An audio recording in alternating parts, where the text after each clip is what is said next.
السلام علیکم ورحمۃ اللہ وبرکاتہ۔ امام رازی رحمۃ اللہ علیہ نے رب العالمین کی تفسیر کرتے ہوئے حضرت ذوالنون مصری رحمۃ اللہ علیہ کا واقعہ نقل کیا ہے کہ وہ ایک دن کپڑے دھونے کے لیے دریائے نیل کے کنارے تشریف لے گئے۔ یکایک انہیں ایک موٹا تازہ بچھو دکھائی دیا جو ساحل کی طرف جا رہا تھا۔ جب وہ کنارے پر پہنچا تو پانی میں سے ایک کچھوا نکلا اور سطح پر تیرنے لگا۔ بچھو نے جب اسے دیکھا تو وہ کود کر اس کی پشت پر سوار ہو گیا۔ کچھوا اسے لے کر دوسرے کنارے کی طرف چلا۔ حضرت ذوالنون رحمۃ اللہ علیہ فرماتے ہیں کہ میں تہبند باندھ کر دریا میں اتر گیا اور ان دونوں کو دیکھتا رہا یہاں تک کہ وہ دریا کے اس پار پہنچ گئے۔ یہاں پہنچ کر بچھو کچھوے کی پیٹھ پر سے اترا اور خشکی پر چڑھ گیا۔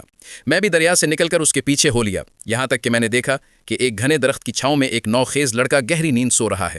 میں نے دل میں کہا کہ یہ بچھو دوسری طرف سے اس نوجوان کو کاٹنے آیا ہے۔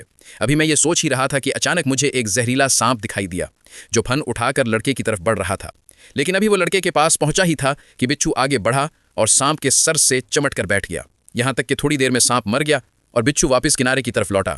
وہاں کچھوا اس کا منتظر تھا۔ اس کی پیٹھ پر سوار ہو کر وہ دوبارہ اس پار جا پہنچا۔ میری آہٹ سن کر نوجوان جاگ اٹھا۔ میں نے اسے تمام قصہ سنایا۔ نوجوان پر اس واقعے کا اتنا اثر ہوا کہ اس نے اپنی لہو و لعب کی زندگی سے توبہ کی اور تمام عمر سیاحت میں بسر کر دی۔ حوالہ جات کے لیے یوٹیوب ویڈیو ڈسکرپشن ملاحظہ فرمائیں۔ والسلام علیکم ورحمۃ اللہ وبرکاتہ۔